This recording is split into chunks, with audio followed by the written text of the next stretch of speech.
far as gang-related activity goes in the Hackensack, Teaneck, Inglewood area, I don't have any personal contact exposure to it myself. But as a homeowner in Teaneck, as a homeowner in Hackensack, having grown up in Hackensack as a young man and going to Hackensack High School, and at one time lived in Teaneck, New Jersey, I now live in Hackensack, I know there is a lot of activity, gang activity in the community. We have community groups and we have mentoring groups that have been working with young men in the community trying to keep them away from gangs. And not to say every young man in town is involved with gangs, but let's face it, there's a heavy recruitment for people to join gangs. Gangs has become a serious problem, especially in New Jersey right now. Each day they're growing bigger and bigger. And, you know, they're obviously, you know, not a positive organization. It's either about guns, drugs, violence, you know, and it's a pretty serious matter. The big thing is there is and there isn't. There's a lot of, you know, wannabes. A lot of people will call themselves gangs, but there really isn't. But there are some groups that, you know, really do take it a little more seriously. I haven't seen crazy shit or anything, but more, just a lot of them. Just, you know, you hear about robberies, you hear about initiations. Mostly, you hear about, I don't know, more of the usual stuff, but. As much as there's like so much you see it, not really. There's not maybe excessive violence in this, you know, on these areas, but still a fact of it exists. You know what I mean? You still gotta do what you can to prevent it. There's no real point if you live in the suburbs to be in a gang, because you're in a safe, protected environment. If you're coming from like the hood or something like that, then yeah. You might need to be in a gang for protection. But in the suburbs, it's just to be cool or something. The reason gangs are becoming a problem now, because gangs are spreading to the suburbs. And the suburbs, I say in the suburbs, I mean right here where we sit, up in these mountains of Mawa and surrounding towns of Saddle River and Franklin Lakes and Hohokus. There's probably people, young kids, white and black, who are being attracted to gangs for all number of reasons. Gangs are everywhere. Gangs can be per damn boy. They could be in the nicest areas, Edison, Metuchen, Woodbridge. You know, it has nothing to do with what kind of area it is. Of course, in a better area, say like Edison or Woodbridge, there's not as many gang members as like compared to a Newark or Irvington, but gangs are everywhere. I don't think we can always say it's all the kids' fault. They have nothing to do. They have nothing to do.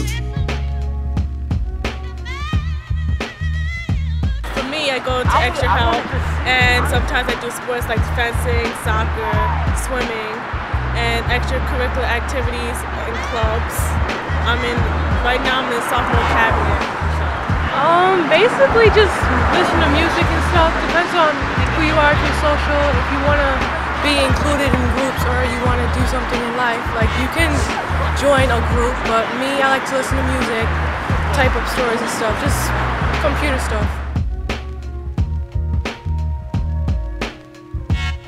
Well, I'm one of the chaplains out here. Yeah, it's a growing thing here. I'm one of the people that's trying to stop it myself. That's why I do a lot of riding around to see if I can even see if there is any gangs around there, which it is anyway. And I sit back and I talk to a couple of them myself and try to prevent them from putting themselves, you know, getting locked up in situations and trying to keep them out of the streets. I try to stay close to a lot of the officers out here, and you know, basically, like I said, just talk to them. Try to let them know that, you know, it's best to go ahead and get back into the schools and get the academics together. Get out here. There's nothing out there. I mean, look at these, you know, your football players and stuff like Boris and everything. You know, shooting himself and You know, it's all about academics. It's not about being out here in the streets. It's not about all the gang members anyway, and all these OGs that they call themselves. They're all either dead or in prison. And if that's where they want to be, you know, officers such as myself as a chaplain, that's where we're going to put them.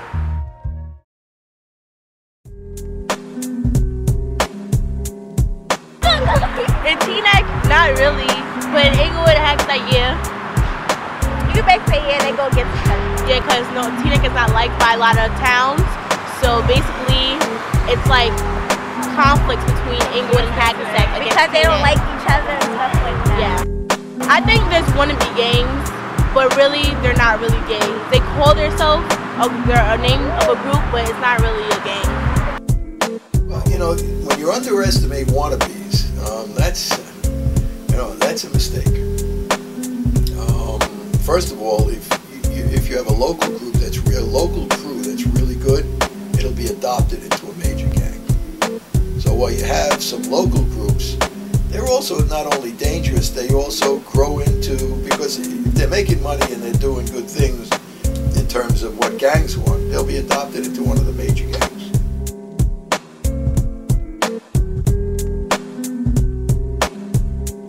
How do you deal with gangs in the suburbs? In the city, everybody's used to gangs in the city. In fact, most gang programs are in the city, which relieves suburbanites of the problem. But there are gangs out here. Why? Because the money is out here. There's also, why do people join gangs? It's a feeling of family, because their families are not functional. Why aren't they functional? These poor parents, two of them are working, they're both working, they're not home. A lot of these kids are latchkey kids. They come home, there's nobody in the house. They hang out. Another unfortunate consequence is that they're not doing well in school. So if you're not doing well in school, you gotta hang out with somebody. And these gang members provide family, they provide material wealth, they provide that kind of nurturing environment up to a point that they're lacking. How do people get into gangs? Well, some are blessed in, if you can imagine that, babies being blessed into gangs. Second way is you get beat into gangs. For girls, maybe it's getting sexed into gangs. Now, when you join a gang and you're in elementary school or in middle school, do you know what you're joining?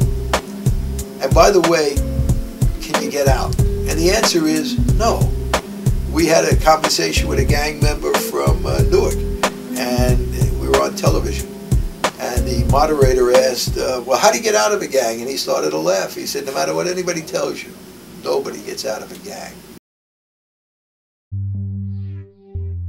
We have an obligation to our citizens, not only to run these conferences, not only to point out the problems, but help to be part of the solution. If we're not going to be part of the solution, I don't know what purpose we serve.